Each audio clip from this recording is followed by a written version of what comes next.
Este va a ser el material bibliográfico importante para esta clase virtuales y vamos a hablar de estructuras metálicas. Cuando nos referimos al temario, vamos a entenderlo de que abarca todos estos temas, que como primer tema tenemos que conocer el material que vamos a utilizar, sus características físicas y mecánicas de este material, son importantes conocerlas. Entonces, una vez que conocemos sus características físicas y mecánicas, sabemos cómo determinarlas, podemos entrar al siguiente tema, que es ya el diseño. Son métodos de diseño que vamos a hacer mención del diseño de fuerza misible, pero principalmente vamos a trabajar con diseños de factor de carga y resistencia. Son normas americanas. Miembros sujetos a tracción o tensión es el primer tema que veríamos. Cuando nos referimos a estos miembros sujetos a tensión, estaríamos hablando también de secciones, es decir, que pueden ser secciones circulares, pueden ser secciones de angulares, de perfiles laminados de acero en forma de T, de H y otro tipo de perfiles también. Vamos a ver cómo dimensionarnos y las normas que vamos a utilizar. Decíamos que son las normas americanas. Cuando sepamos cómo determinar estos elementos de tensión, vamos a tener necesidad de conocer también los elementos que lo unen para anclarlo, digamos, en los extremos o anclarlos a otros miembros. Y vamos a tener que saber dimensionar uniones con perno, uniones con remache, uniones con soldadura. Estos son los elementos de unión. Y le damos singular importancia a la unión con soldadura, por eso lo tenemos como un tema separado. Cuando hemos llegado a ese punto, también debemos ya conocer elementos solicitados a flexión, elementos solicitados a compresión,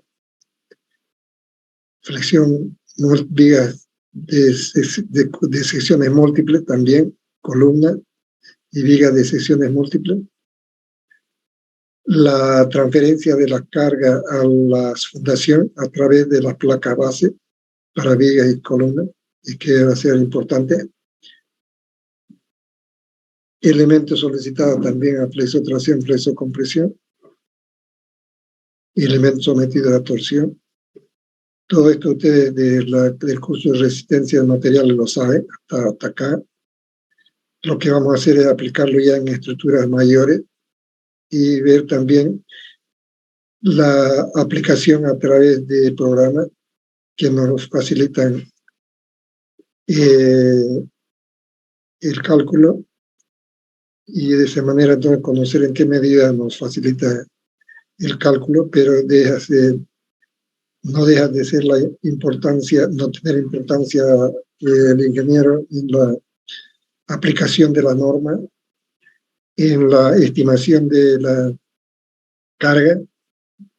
¿Qué cargas pueden haber? Nos preguntamos acá. Carga viva, carga muerta, carga de viento, carga sísmica, en fin, entonces todo lo que pueda actuar sobre una estructura, debemos tener conocimiento de ella y debemos saber cómo estimarla o calcularla, cómo aplicar también las normas. Vamos a ver también cuando no tenemos suficiente capacidad con un perfil que está a nuestro alcance, podemos utilizar dos columnas múltiples, ¿sí?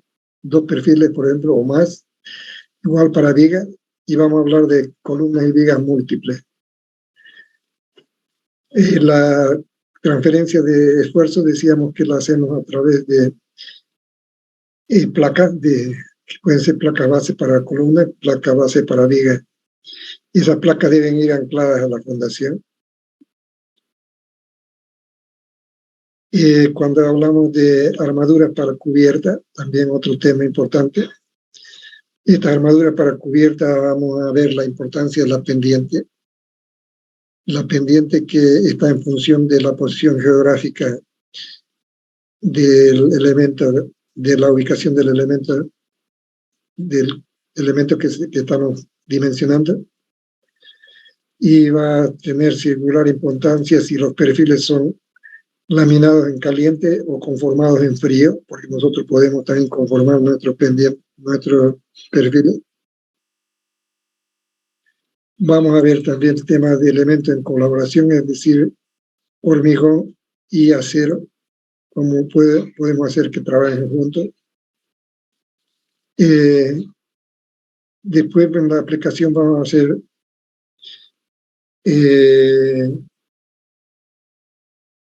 el dimensionamiento de elementos, o digo de estructuras, así como un edificio comercial, por ejemplo, otro industrial puede ser, un puente grúa, un coliseo, pueden ser torres, pueden ser antenas, un tanque elevado. Vamos a coger de esos 3 para abarcar, digamos, nuestro temario. Van a tener la bibliografía, que está a continuación. Está bastante amplia y pueden entonces conseguir textos a partir del título, del autor y las editoriales si quieren comprar. En la aplicación entonces vamos a mostrar cómo es que podemos modelar un edificio de 4 pisos en este caso, y resolverlo con viguetas, por ejemplo, y losa de hormigón, pero estructura metálica toda, vigas y columnas y viguetas metálicas. ¿Cómo vamos a poder modelar una escalera para este edificio? ¿Cómo modelar también los muros,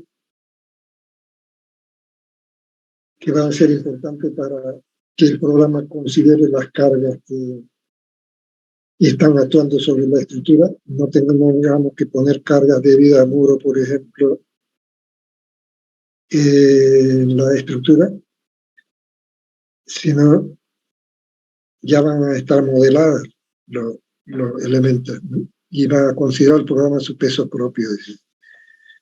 ¿Cómo vamos a determinar la carga que va a actuar sobre la losa como carga muerta, carga viva de uso? ¿Cómo va a actuar el viento en esta superficie? Todo eso vamos a verlo entonces en estas pequeñas aplicaciones, ¿no? Aquí tenemos algunas muestras, unas vistas de esa estructura, pero también podemos ver una estructura de estas características de luces grandes, es decir, que un coliseo, por ejemplo, puede tener 32, 35 metros de luz libre, así apoyando solamente aquí y aquí, y resolverlo con pórticos, ¿no? Pórticos de estructuras metálicas y también largueros, que vamos a llamar largueros a esto, elementos que sirven para apoyar la cubierta. También, entonces, metálica, ¿no? La cubierta metálica, porque se trata de estructura ligera, liviana, para cubrir grandes luces, ¿no? En nuestro caso, entonces, estas luces son 32 a 35 metros, que da una capacidad justa para entender de que podamos disponer de una gradería, por ejemplo, ¿no? Y esto podemos hacerlo de hormigón, podemos hacer una estructura mixta. Es decir, ¿por qué mixta? Porque podemos hacer estas columnas, por ejemplo, hasta una cierta parte de hormigón, y de ahí podemos hacerlo metálico todo. O podemos hacer metálico todo también, ¿no? Incluido esto. Pero vamos a procurar hacerlo así, una estructura mixta, para que sea más interesante. Podemos, si hay tiempo, hacer también estructuras de tanques elevados, ¿sí? Como esta, donde tiene singular importancia el viento, ¿no? Y las fundaciones que se pueden utilizar, ¿no? Que pueden ser varias las soluciones que se puedan dar dependiendo de las características del suelo. Para que tengan alguna idea, las estructuras pueden tomar formas tan desafiantes como esta, es decir, que edificios, por ejemplo, que son como un desafío a la gravedad, antigravitacional, diríamos, ¿no? Desde luego que las soluciones son mucho más caras, ¿no? Pero tienen un motivo, es decir, de hacerlas así para que llame la atención, sean un ícono en una ciudad, decir que tengan entonces un valor por esas características, ¿no? Que son singulares. Aquí vean un ascensor, por ejemplo, tendría que ir recto aquí, ¿sí? Salir en diferentes posiciones de los pisos, hasta llegar a servir al final, ¿no? No podríamos hacer un ascensor así, acompañando el paralelismo de la cara. Entonces, todos esos desafíos se presentan, ¿no? Que van a ser planos distintos entonces para cada planta, porque la llegada, si es que van a hacer un muro, por ejemplo, acá para el ascensor, van a ser en distintas posiciones, ¿no? Vean entonces que son desafíos, ¿no? Para la naturaleza,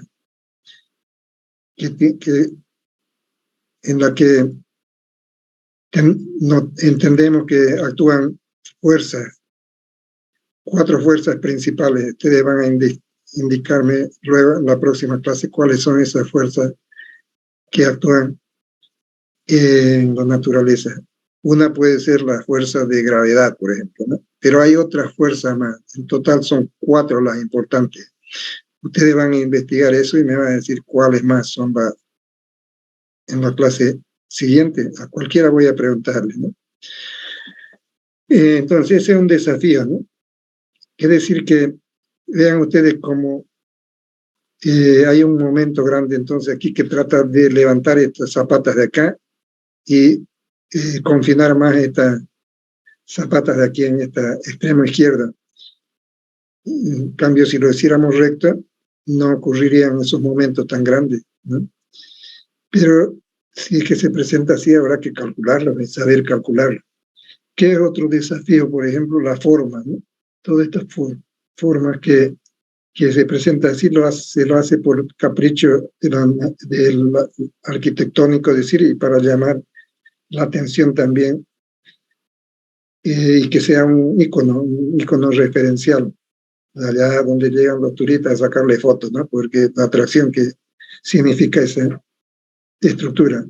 Pero también edificios que son modernos, así como este, donde ya toman en cuenta el ahorro, digamos, de energía que sirve para poder enfriar o calentar los ambientes, por ejemplo, ¿no? Y aquí este es más natural, ¿ya? Son con varios huecos, es decir, donde circula el aire, y tiene un propósito entonces de ahorrar energía. Eso se llama un edificio ecológico, ¿no?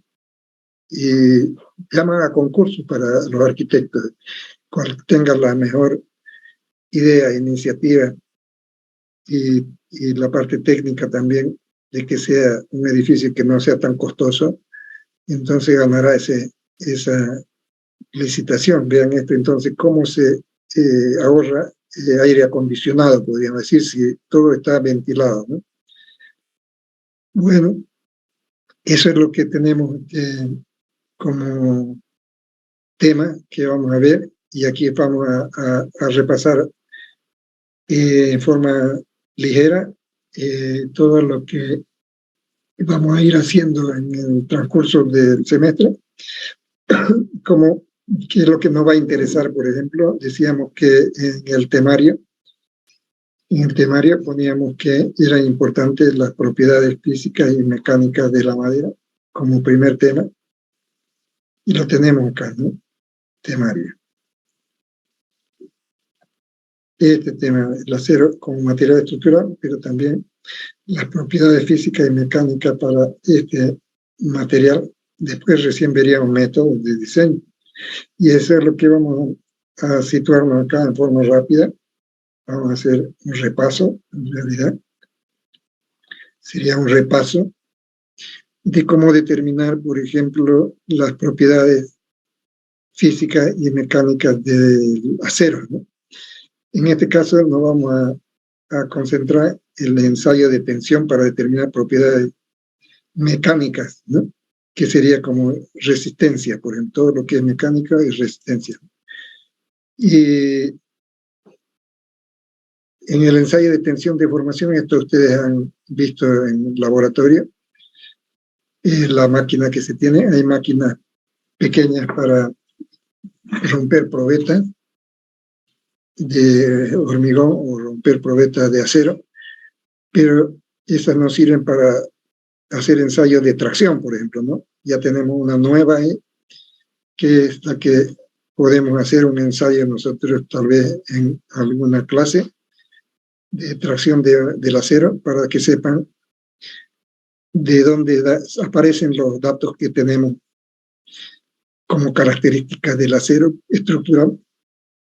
Y en este caso estamos haciendo una reseña y un repaso de lo que puede interesarnos como resultado, ¿no? Entonces, ¿qué vamos a hacer? Si es que esta es una probeta que vamos a ensayarla. Entonces, debemos conocer su longitud, debemos conocer su diámetro.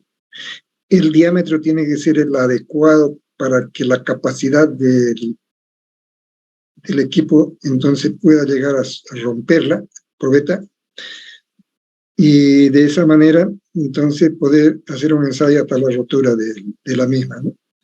Y aquí pueden tener organizado el cuadro para poder ir anotando los resultados, ¿no? De carga. Nos interesa entonces la carga, la máquina nos va a dar estos resultados de carga, o sea, cero, la deformación va a ser cero, la deformación unitaria, esto, delta L sobre L, sería esto sobre la longitud donde se mide la longitud de la probeta. Y la tensión que se le está aplicando, vamos a llamar F, P sobre A, carga dividido entre área. Área de la sección, de una sección redonda puede ser, o puede ser cuadrada, puede tener otra forma, pero en este caso sería pi por diámetro cuadrado sobre 4, ¿no?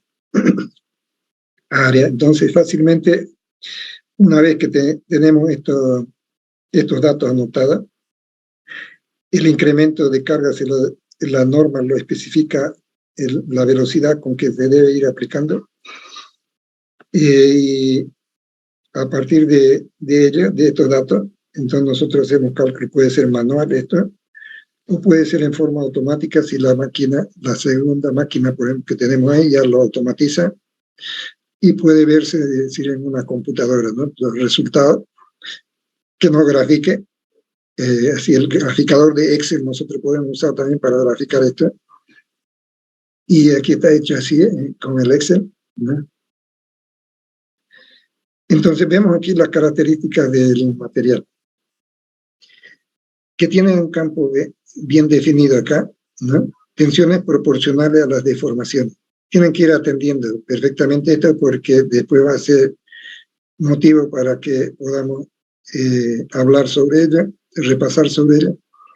Entonces, tiene un campo que sería el elástico aquí, que está muy ceñido, muy apegado, diríamos, a la vertical, porque las deformaciones son pequeñas, ¿no? Y siguen una ley, decir que si es, esta característica es una línea recta, entonces las tensiones son proporcionales a las deformaciones. Y ahí estamos hablando de una ley que vamos a recordarla, aquí preguntándole, por ejemplo, a Fernández Flores, ¿qué significa eso? Tensiones proporcionales a las deformaciones.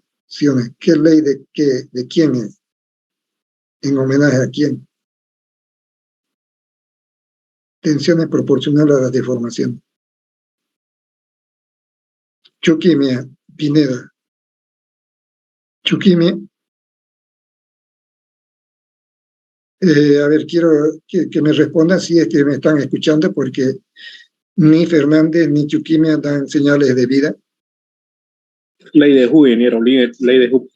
Entonces están escuchando bien, ¿no? Sí. Sí, sí, se escucha, ingeniero. Fernández Romero, pero tienes que habilitar tu cámara también. Ahora sí. El ayudante, ingeniero, ya usted me dijo que me conecte. Ya, Fernández Romero. Entonces, la ley de Hooke entonces cumple en este tramo, ¿no? Tensiones proporcionales a la deformación. Pero llega un momento en que las tensiones no aumentan, pero sí, las deformaciones sí. Entonces, y el momento en que entendemos que el material se plastificó, que deforma sin aumentar tensión, ¿eh? Sin aumentar carga, sigue la misma deformación. O digo, sigue la misma tensión, ¿no? 2500, por ejemplo, acá. Es el campo plástico, entonces. Llega un momento en que se reacomodan las partículas y es como si que tuvieran una reacción, ¿no? Y quieren enfrentar el desafío, diríamos. Y entonces adquieren mayor resistencia. Otra vez, ¿no? Adquieren resistencia. Entonces, como una provocación, diría, ¿no? Que está defendiéndose aquí el material, aumentando su resistencia. Entonces, quiere decir que hay una manera de conseguir la alta resistencia y es por deformación. Ya ahí nos vamos dando cuenta, ¿no? Que hay una manera de aumentar la resistencia a través de la deformación. Y eso va aumentando de cada vez. Y llega hasta 4000 y algo más, ¿no? Casi al doble de esto, ¿no? 4080 llega acá y el acero estructural a 36. Y a 4080 ya no está marcado acá el diagrama completo, pero después va disminuyendo ya, ¿no? El ensayo se hizo entonces hasta una cierta parte, 4080 después va descendiendo. ¿Pero por qué desciende? No es que pierda resistencia ya ahí, sino es que la sección se va restringiendo también por la deformación, ¿no?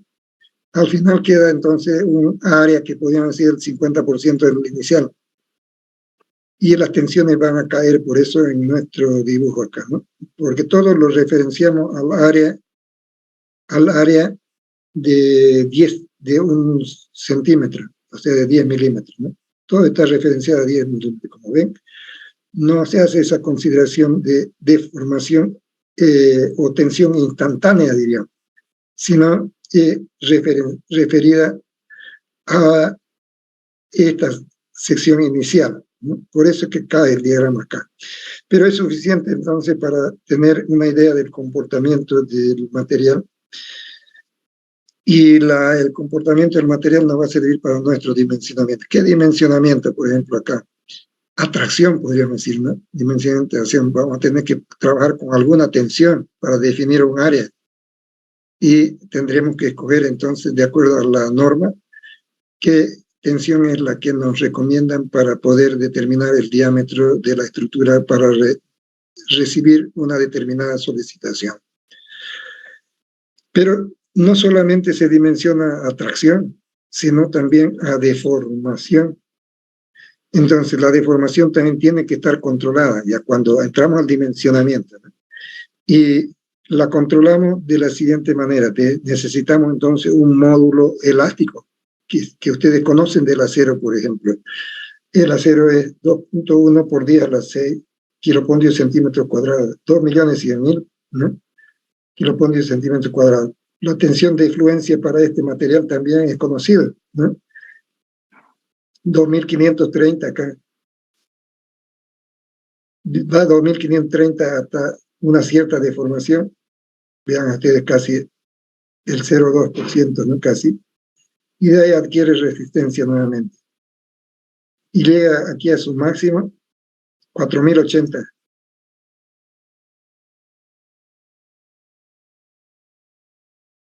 Y después ya rompe, ¿no? El material. Ya no nos va a interesar mucho aquello. Pero esta tensión última sí nos interesa. Nos interesa esta tensión de fluencia, se llama esta. Y ahí está. Si yo apunto a esta coordenada acá, ahí me da entonces el punto ese. 2530. Y la deformación también. 0012 dice, ¿no? y aquí 0012, sí, 0012. Y aquí el máximo, este no debe estar en el máximo, 4070, 4080, aquí falta algo más, pero ya las tensiones, las deformaciones son grandes ahí.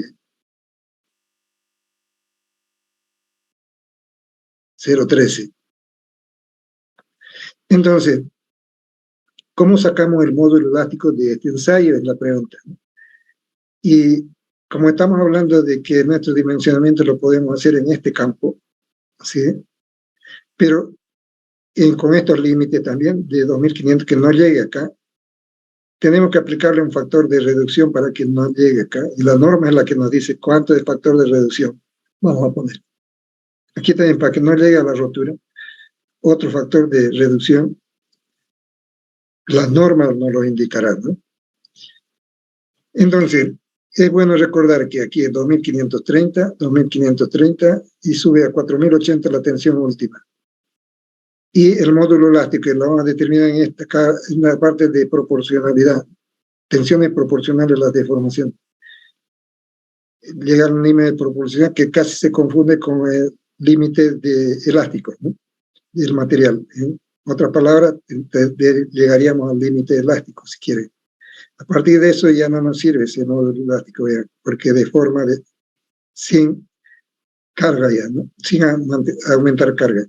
Entonces determinamos la pendiente de esta recta y va a ser la tangente de la tensión en cualquier punto sobre la deformación, ¿no?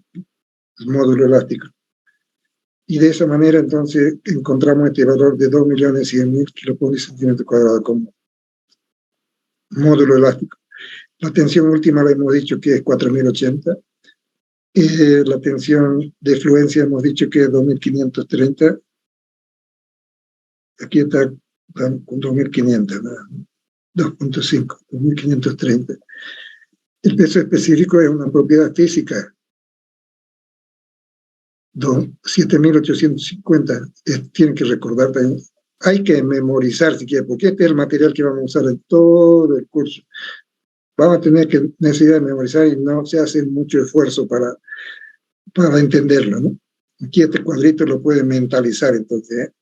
Aquí está con 2.530, ya está más completo, tensión 4.080, 2.100.000. El límite de proporcionalidad, decíamos que está muy cerca de esto también, influencia. Y de esa manera, entonces, encontramos este módulo elástico.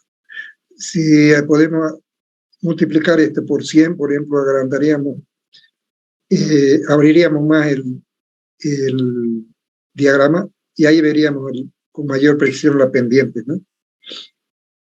Pero es así entonces.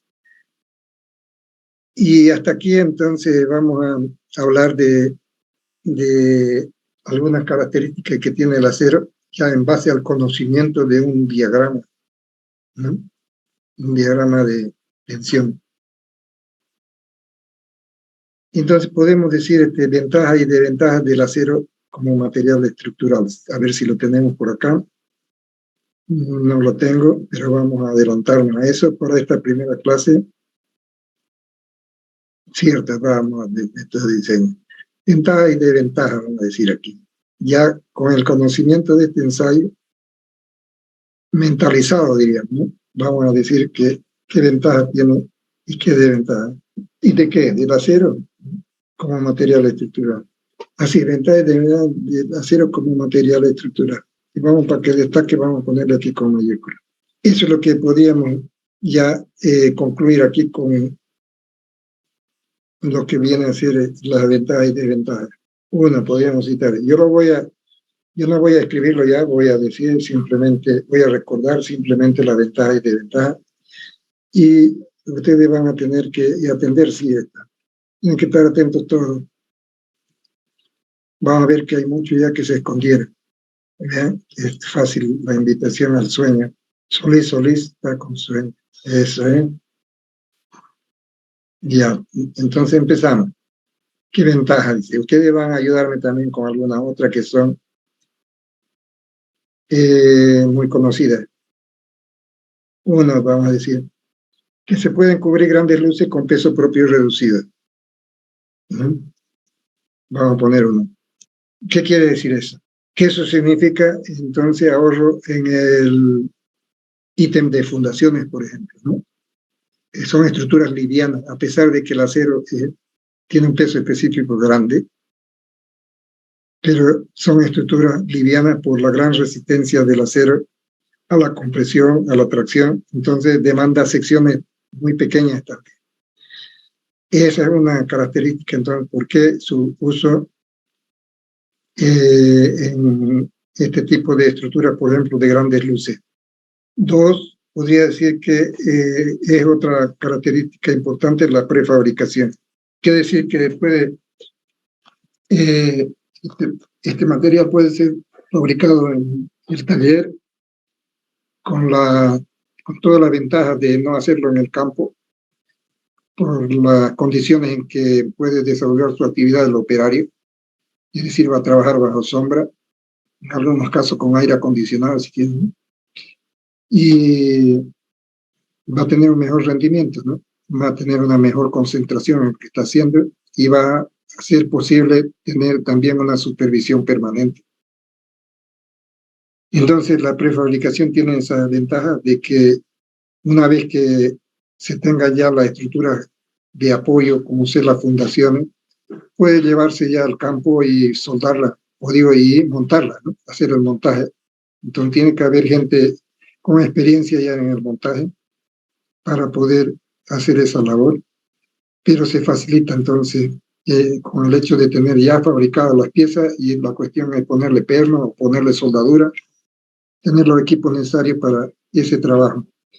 Prefabricación, entonces, uno, grandes luces, dos, y ahora de aquí para adelante ya no lo voy a anotar, sino que lo vamos a mencionar simplemente. Por ejemplo, otra puede ser que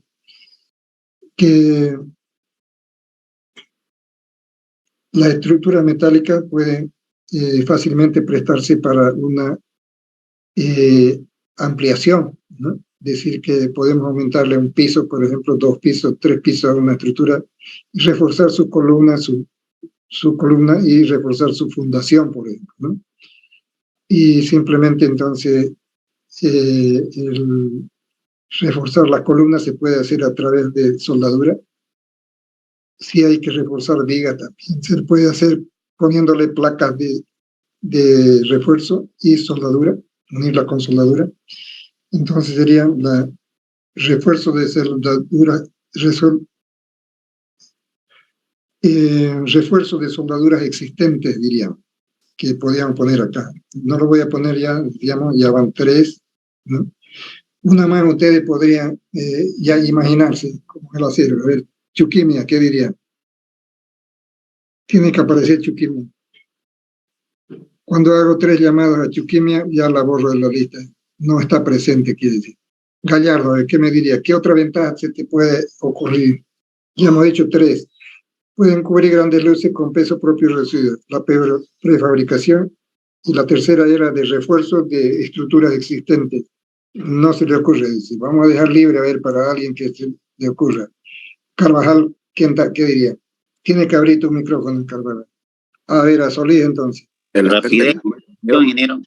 Ya, Solís, ¿qué dice Solís? Solís. El aspecto económico. Del aspecto económico también puede ser, ¿no? Solís, porque son pesos reducidos, ¿no? Por economía, entonces puede ser también comparativa. Huanca Col, ¿que se le ocurre algo? Ingeniero, tuve que ir a abrir la puerta, va a disculpar, no le pude escuchar. Ya, decíamos que hemos puesto 3 ventajas del acero como material estructural, siempre comparando con el hormigón, ¿no?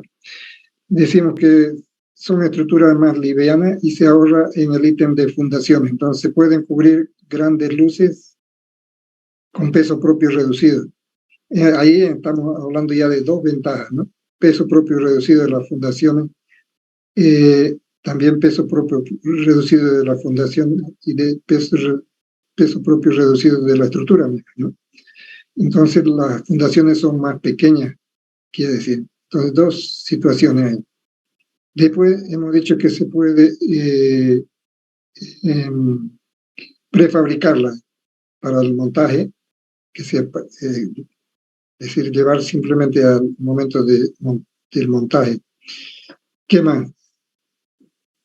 Algo más dijimos, ¿no? 3 anotamos acá, creo. Ya, 2, 3, estábamos hablando de las 3. El costo reducido, decía, y eso estábamos para compararlo, ¿no? Dijo uno de sus compañeros. Eso está Rapidez en la ejecución, ingeniero. Determinarlo. ¿Cuál? Rapidez en la ejecución también. A ver quién es el que está hablando, vamos a ver rápido, vamos a buscarlo. Ya, ahora te ubiqué. Rapidez en la ejecución. Eso es, la rapidez de ejecución. Muy bien. Sí. 4. Rapidez de ejecución. Entonces. Menos personal de los trabajadores. Ejecución, ¿no? Esta rapidez es importante porque hay una relación de 1 a 3 con el hormigón. ¿Se puede desmontar para volver a reutilizar? Eso también se puede desmontar para poder reutilizar. 1.3, así es. Reutilización, vamos a decir. Cuando ya cumple su función, podemos venderla, la estructura. Valor de rescate, podríamos decir, ¿no? Valor de rescate. Podemos desmontarla. Si la hemos hecho con perno, todos la desmontamos y la llevamos a otro lugar. Ya cumplió su función ahí, la llevamos a otro lugar o la vendemos, ¿no? La estructura. Está bien. Entonces vean que ya hemos mencionado 5 ventajas, ¿no? En cambio, una estructura de hormigón habría que demolerla, a no ser de que sean piezas prefabricadas, ¿no? Se pueden cubrir grandes luces con peso propio reducido, decíamos, pero esto tiene como consecuencia una reducción en el ítem de fundaciones, decíamos, ¿no? Ahí está el costo también, ¿no? Aquí costo. La prefabricación, el costo, la rapidez de montaje, de ejecución 1 a 3, es decir que si vamos a hacer una estructura de hormigón, un edificio, por ejemplo, de hormigón, y nos va a demandar 1 año y medio.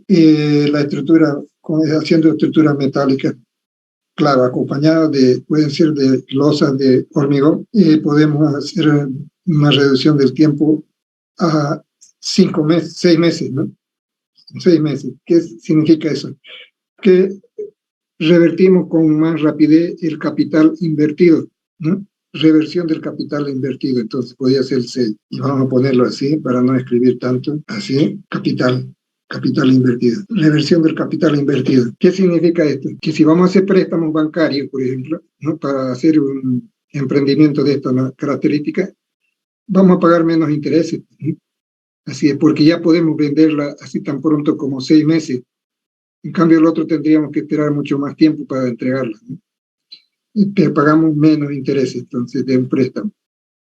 Y eso significa, entonces, economía, ¿no? Podemos bajar los costos de construcción de esa manera y tener la ventaja competitiva. Si es que hay otras propuestas, digamos, que se hagan con otro sistema de estructura, seguramente que se tiene una ventaja competitiva. Y a eso es lo que uno tiende, ¿no? A que nuestras estructuras sean seguras, desde luego, que tengan un buen dimensionamiento, que se apeguen a las normas. 2, que sean económicas también, ¿no? Que sean resistentes y económicas. Y eso, entonces, aquí vamos a dejarlo ahí. Tenemos que hablar también de desventajas. Ahí vamos a anotar alguna ventaja más si nos acordamos. Luego.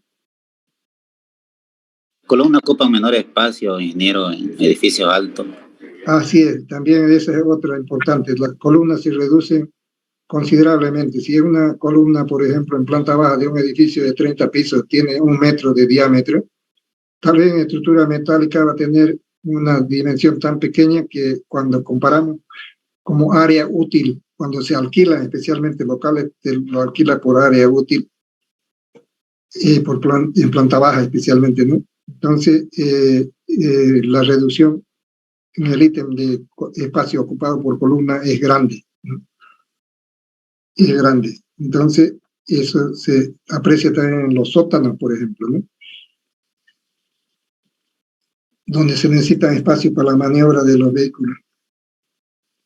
Y si es estructura metálica, digamos que pueden cubrir grandes luces, ¿no? Entonces, en lugar de hacer de 6 metros, por ejemplo, las luces entre columna y columna, podríamos hacerlo de mucho más, aunque espaciamiento, ¿no? Ya, desventajas también hay que hablar, ¿no? Y las desventajas que se pueden anotar, pues, una sería, por ejemplo, que para el mantenimiento, ¿no? Aunque también para la hormiga hay que hacer mantenimiento.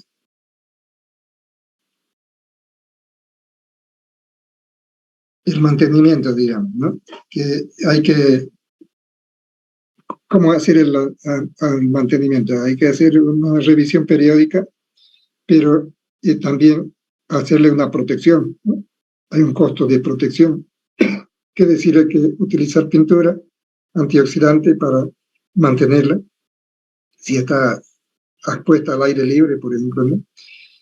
O en el mantenimiento también cambiar algunas piezas, es decir, lo que significan los elementos de conexión, pero hay que hacer un mantenimiento permanente.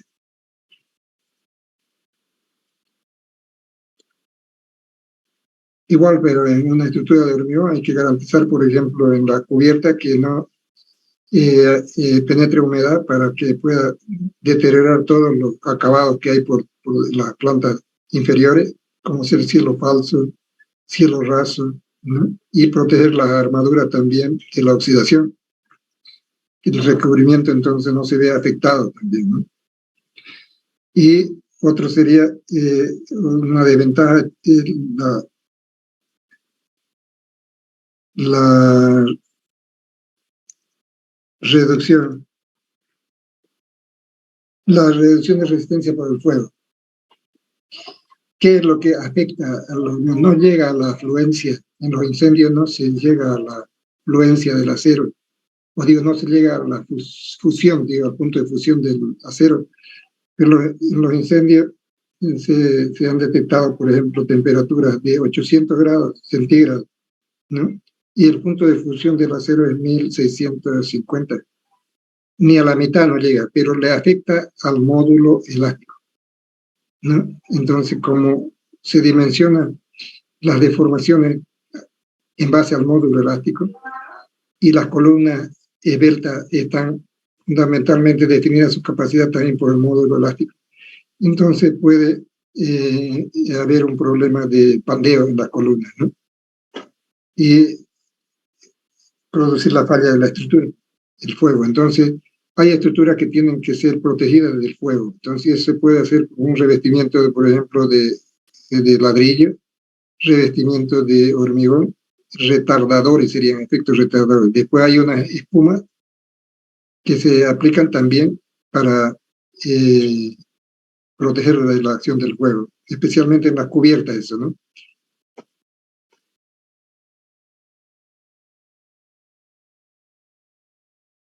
Entonces, eso es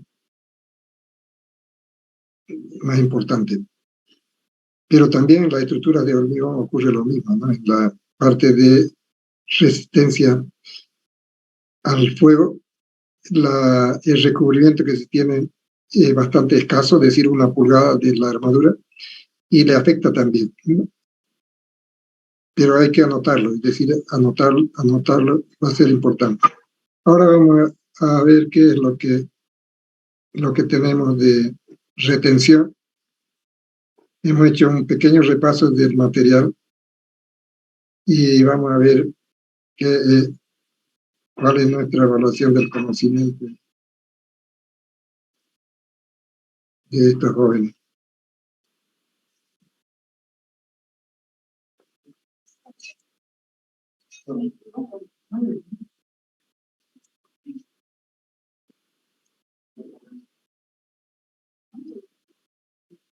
Ahora sí.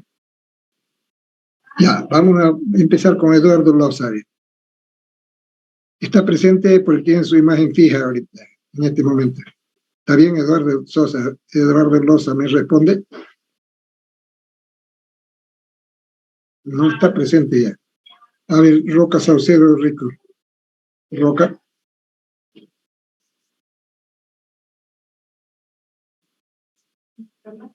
¿Está bien, Roca? Sí, ingeniero, ¿qué pasó? Ya.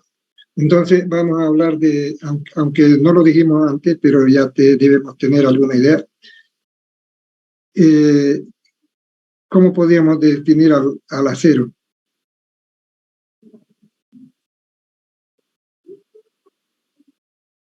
Es un material estructural, pero podemos definirlo en su composición, digamos, química también. ¿Qué elementos son los que concurren? Puede tener hierro, carbono. Así es.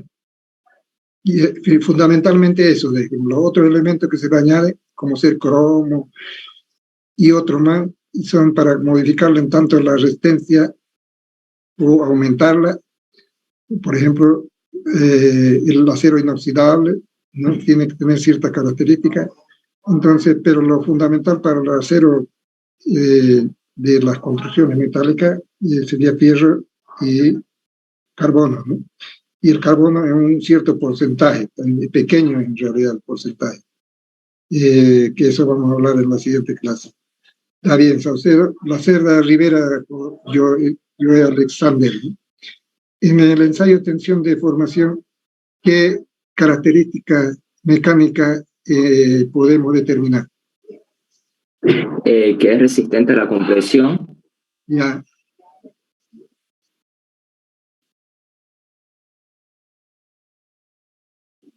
¿Qué más? Si hablamos de tensiones, por ejemplo.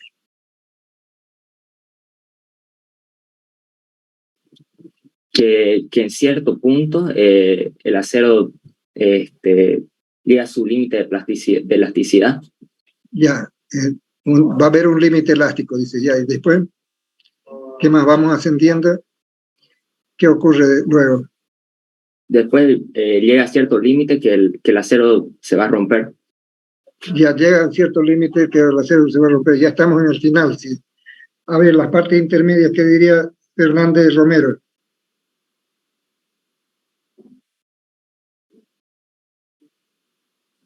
Como dice ingeniero, no lo escuché. Ya, decimos, estamos en el ensayo tensión de formación para determinar propiedades mecánicas de la madera, o digo del acero. Su compañero llegó al límite elástico, dice, ¿no? Pero de ahí se pasó a la rotura. ¿Qué otros valores intermedios son los que nos interesan?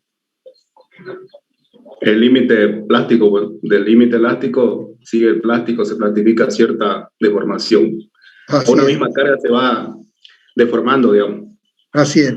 Va a haber entonces un límite de fluencia inicial y un límite de fluencia final. ¿Qué es lo que ocurre en el límite de fluencia final? Quintanilla Vidal Brian, ya no está. María Guitarra, Gutara, Quipe Díaz Marcos, no están. García Guanacota. Sí, ingeniero. Ya, ¿qué otro límite interesante dentro del gráfico tensión de formación encontramos?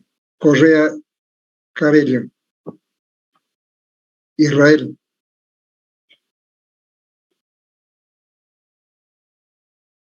Flores Torres. Ya sus compañeros hablaron de límite de elástico, límite de fluencia inicial, final. ¿Qué nos falta? Y es justamente el otro límite que nos interesa. Ya hablaron también de rotura. ¿Cuál nos falta uno? Que es uno de los más importantes. ¿El plástico? Ya lo dijo. ¿Tensión de fluencia? Ya lo dijo también, fluencia. Valverde Rodríguez, ¿qué diría? Tensión máxima. Tensión máxima, dice ya. ¿Qué le llamamos pero a esa? Y la máxima tensión que se da en el ensayo de tensión de formación, dice, no es el de rotura al máximo, porque dividimos entre el área inicial, ¿no? Pero hay un límite, entonces, máximo de la gráfica. Tensión última, ¿no? Llamamos tensión última, que no debemos sobrepasar en el dimensionamiento. Y esa tensión última es 4080, decíamos, si se fijan ustedes en su resumen que acaban de escribir, ¿no? A ver, ahora vamos a hablarle a Loaiza Yovari. Yucra, está presente, está atento, Yucra. A ver qué decía, ¿cómo se determina el límite, o digo el módulo elástico de tensión, de la gráfica tensión deformación?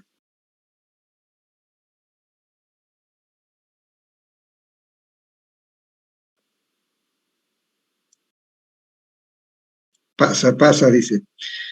Ramírez Ubalde, a ver, vamos a ver, ella tiene la solución. ¿Cómo determinamos el límite elástico? Y ese límite elástico lo vamos a utilizar por siempre, ¿no? Así que hay que memorizarlo, pero saber también de cómo se lo obtiene, ¿no? Ramírez Ubalde, ¿qué diría?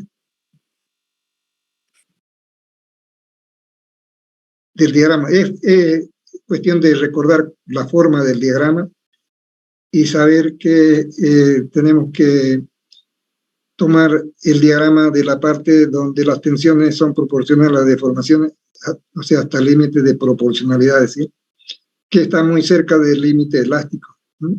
Que define una línea recta, decíamos. ¿Qué es el módulo elástico en base a eso? La tensión de fluencia entre la deformación que le llega ahí. Así es, ni siquiera la tensión de fluencia, ¿no? Tan próxima a la otra tensión sería la tensión límite en el campo elástico, ¿no? Entonces, Sí, hasta donde la línea es recta, ¿no? Es decir, tensión dividido entre la deformación, la tangente de ese ángulo y la pendiente, ¿no? Entonces ese es el valor de 2.100.000 que nos interesa. Ya, vamos a hablar con Quintana, si es que está todo recto. A ver, tienen que abrir su cámara todos los que están presentes. Aquí, si no, me van a hacer buscar a los que están también fuera de combate. Esos están presentes. Ya a partir de la siguiente clase vamos a ir bonificando las buenas respuestas y eso les sirve a ustedes al final del curso cuando sumamos esas ponderaciones que hacemos durante el curso por la participación para mejorar su nota. A ver, García Sabido, Alexandra, está presente, que la veo sonriente aquí, pero parece que está ausente ya. Rodríguez se escondió, aquí se fue a otro lado. José Rodríguez, ¿está presente? No, es escurridizo José Rodríguez. ¿Qué dice José Rodríguez? No estás presente, ¿no? Ya, vamos a hablar con Gallardo Rodas entonces, Noelia. Claro, ventajas del acero como material estructural comparado con el hormigón. ¿Puedes decirme dos ventajas? Tienes que abrir tu micrófono. No sabría decirle, ingeniero. No se me viene ninguna ahorita ya. Ya, a ver, José Rodríguez. Otra vez se me escapó José Rodríguez, ¿no? Y lo vamos a poner como ausente entonces. Y Huanca también, Solís también, no son activos. Entonces, Segovia, Olivera, Katia está presente. Segovia, Olivera, dos ventajas. Sí, ingeniero. La rapidez de ejecución y montaje, reversión de capital invertido. Ya, está muy bien. Eso es lo que tenemos que memorizar entonces. Para esta primera parte. Cuando hablo con Eduardo Morales, de ventaja, Eduardo Morales. Mirando así fijo a la cámara, ¿no? Lo que te acuerdes, ¿no? De ventaja, ¿qué sería? Costo de mantenimiento, alto costo. Cierto, ¿qué más? Se tiene que hacer revisiones periódicas. Ya, ¿qué más? ¿Qué pasa con los incendios? En los incendios, ¿qué ocurre? Sí, tiene que proteger contra el fuego. Cierto, reduce la resistencia, o digo, reduce no es resistencia, el módulo elástico se reduce, ¿no? Y en algunos casos se reduce hasta la mitad, entonces eso pone en riesgo una estructura. Está bien, entonces esto va a ser para ahora. Lo que quiero indicarles es de que vamos a tomar en cuenta la asistencia, fundamentalmente la asistencia, y vamos a darle una bonificación también por la asistencia. Van a tener una bonificación, pero también por la participación. Entonces va a interesarnos que sean participativos y van a tener también ahí su bonificación, que van a ir anotándola a ustedes y al mismo tiempo yo voy anotando también. Y después vamos a ver al final si conciliamos nuestros resultados. ¿Qué más tenemos que ver? Van a tener unos ejercicios prácticos en el aula también para resolver y otro ejercicio para la casa. Tienen su ponderación.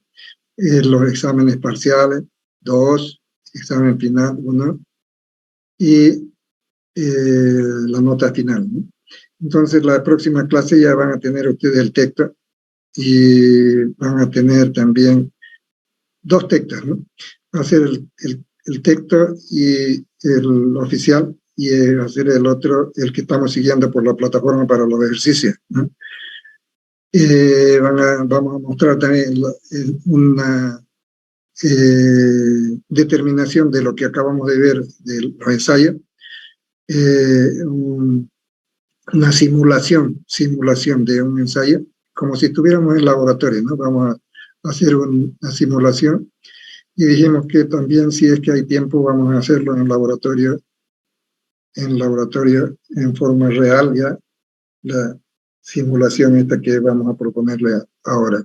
Eso sería todo para ahora. Entonces, jóvenes, nos vemos la próxima. Mientras no nos den las condiciones de aula con multimedia, entonces no vamos a poder hacer mucho avance en las aulas presenciales. Seguramente esta semana y la próxima vamos a estar todavía con virtual y nos indicarán ya si podemos tener acceso a una aula que tenga multimedia, porque vamos a mostrarle todo a través de multimedia para que las explicaciones entonces sean más rápidas, más versátiles también nuestras clases y que sean más participativas también. Bueno, listo, entonces nos vemos en la próxima, jóvenes. Gracias, hasta luego.